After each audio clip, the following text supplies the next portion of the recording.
Quando você fala que o João Amoedo tem lá os seus 400 e poucos milhões, poucos milhões é até engraçado de falar, né?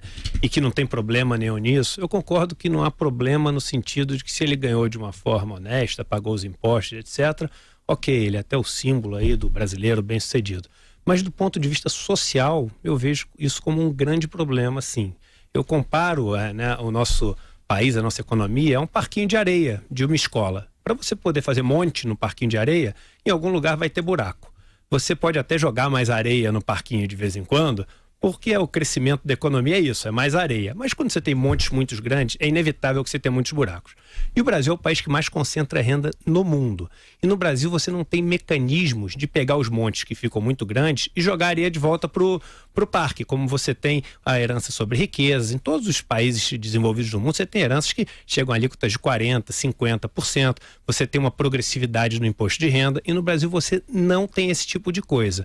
Como vocês pretendem fazer com que o novo Brasil tenha menos Amoedos e mais pessoas que possam colocar os filhos em boas escolas, em bons hospitais? Olha, a gente tem dito o seguinte, que a maior política social que existe é o emprego. Isso muita gente diz porque é meio platitude, tá certo? Mas o que a gente está dizendo é que quanto mais liberdade a sociedade tiver, liberdade em todos os sentidos, liberdade de empreender, liberdade de ir e vir, liberdade de fazer com o seu recurso o que você quiser, se quiser gastar todo o seu recurso, tudo que você ganhou em cerveja, você gaste, né? Quanto menos intervenção, menos recurso do seu trabalho você tiver que intervir para uma entidade abstrata que vai te devolver em benefícios sociais, melhor.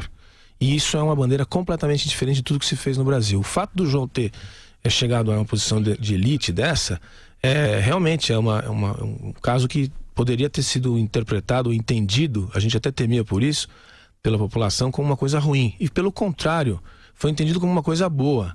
Até da visão mais humilde, mais simplista, é o seguinte, pelo menos esse sujeito não vai vir para cá para se locupletar. Mas você acha que o país pode ter vários Joãos Amoedos e ser um país que não tem uma classe desfavorecida que é assolada? Tenho certeza. Os três países que mais... país no mundo que pode ter vários João Amoedos chama-se Brasil. Não tem nenhum país no mundo que consiga isso. Nenhum. Me dê o exemplo de um país que tenha os Estados Unidos é o país que você está dando exemplo, é o país de todos os países da OCDE, o que tem a maior taxa de pobreza. É um país que não está entre os 10 primeiros de IDH do mundo, tendo o maior PIB do mundo. É inevitável que a concentração de renda abrupta, ela faça com que o dinheiro saia de algum lugar para alimentar as pessoas que são multibilionários. Os 3 países que têm o melhor IDH do mundo, que são Noruega, Suíça e Austrália, não tem nenhum entre os 50 mais ricos da Forbes e tem um entre os 100 mais ricos. O ponto é, vocês são a favor de poder taxar as grandes fortunas, as riquezas? Por exemplo, o cara morreu, ele não deve ter algum tipo de taxação nessa herança como tem os grandes países do mundo? Olha, a gente a princípio não quer taxar mais nada. A gente quer destaxar. A gente acha que já tem taxa demais. Até para os super ricos. Em qualquer instância. Até para os super ricos. Essa ideia de você tirar dos super ricos é na linha do recente livro, você está indo na linha do... Você está falando do Piketty, mas não é do Piketty, não. Eu estou falando, por acaso, nos últimos relatórios, que são os relatórios da OCDE, que não são do Piketty, tá? E os relatórios também do Atlas Mundial da Desigualdade. No nosso programa não há, a princípio, a ideia de taxar dividendos, nem os mais ricos, etc. Porque quem paga mais imposto nesse país são os mais pobres, para começar a conversa. Mas vamos uma outra questão. Isso aí. O ponto, assim, essa questão específica das heranças e tal, talvez seja um ponto para a gente discutir, porque não temos, até onde eu me lembro, não tem nada específico para taxar a herança, mas não faz parte das nossas prioridades. Sinceramente, o que a gente tem que é destravar a vida do cidadão. Então, assim, focar na vida dos mais ricos não faz parte da nossa maneira de ver o mundo. Inclusive, a concentração da riqueza é um fenômeno universal, né? A discussão recente do capitalismo moderno é um pouco esse. O processo concentrador de riqueza é um fenômeno universal que a gente tem que estudar e entender. Mas somos o número 1 do mundo, né? E os Estados Unidos... Pois é. Mas é verdade. O Brasil é o maior processo de concentração de riqueza da história humana recente. Provavelmente é o Brasil por obra do que aconteceu nos últimos 15 anos de um governo interventor onde desde 1980. É um processo que vem linearmente desde 1980. Com a diferença que o Brasil cresceu até um período...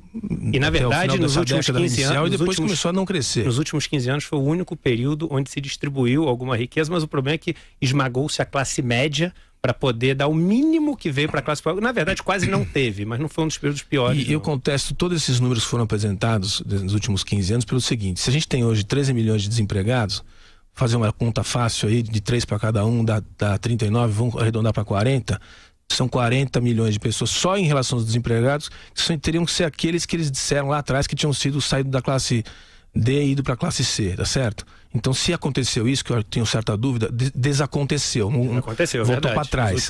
E o pior, hoje são 92 milhões de brasileiros na ativa e 23 milhões de brasileiros desocupados. Os 13 milhões mais 10 que nem procuram mais. Ou seja, 1 em cada 4 brasileiros vive de bico hoje. Quer dizer, que raio de processo de distribuição foi esse que deu nesse resultado? Então é tudo conversa mole.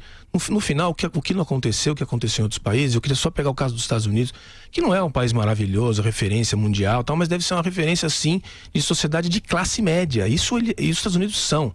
São um país onde a classe média tem mais de 100 milhões de habitantes e boa parte dos americanos vivem numa situação muito melhor do que boa parte da humanidade. Então é um modelo que a gente deve, um país que a gente deve observar. Há outros, pode pegar o caso alemão, que é um alto estado taxador, importante, o sueco, etc. Mas olha a diferença histórica das instituições desses países, do que esses países passaram anteriormente e o que nós passamos. Nós somos americanos, estamos na América, um país jovem, um país grande, um país de mercado interno grande.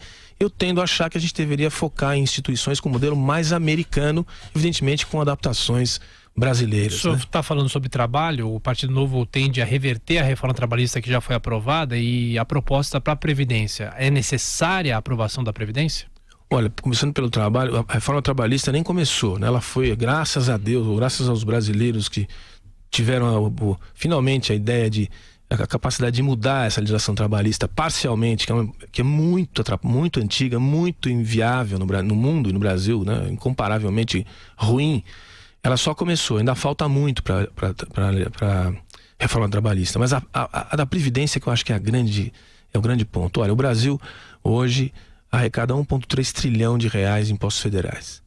Desgastos sociais é 850 bilhões. Incorporando saúde, educação e a Previdência, que já está em torno de 650 bilhões de reais. Quer dizer, já é um índice de, como a gente dizia ali, de Dinamarca, de Alemanha, etc. Só que, quando você abre esse número, 40 milhões de brasileiros são beneficiados pelas aposentadorias e pensões. E 1 milhão de brasileiros, em 40 milhões, levam 220 bilhões de reais. É 11% do orçamento federal. De novo, é o maior processo de concentração de riqueza da história recente do homem. Não é possível que as pessoas aceitem um processo desse tipo. Então a reforma da Previdência é isso. Outro dia eu fui falar num chão de fábrica, me expressando dessa maneira como estou me expressando aqui, e não fui bem compreendido. É muito curioso. No chão de fábrica eu fui entendido como vão acabar com a minha aposentadoria. E isso tem de alguma maneira a ficar claro. A gente tem que mudar a maneira de explicar para as pessoas que mais de 70% das pessoas não vão ter nenhuma modificação na sua aposentadoria, mesmo as pessoas que estão no serviço público. Nós vamos mexer nesse processo. E o João vai colocar a reforma da Previdência como nos primeiros 100 dias no pacote de transformação do Brasil. Chega a reforma da Previdência, que é essa que a gente vem discutindo aí há alguns anos aí já, que é empurrar as idades para frente e fazer um processo de capitalização. E evidentemente mexer no futuro, porque o passado já, o que está garantido, não dá para mexer, nesses privilégios desse 1 milhão de brasileiros. Porque não é possível que 1 milhão de brasileiros levem 11% de tudo que se produz de imposto federal nesse país. É um processo muito cruel, né? Isso sim é crueldade, isso sim é concentração. E a gente sabe muito bem quem são esses 1 milhão, tá certo?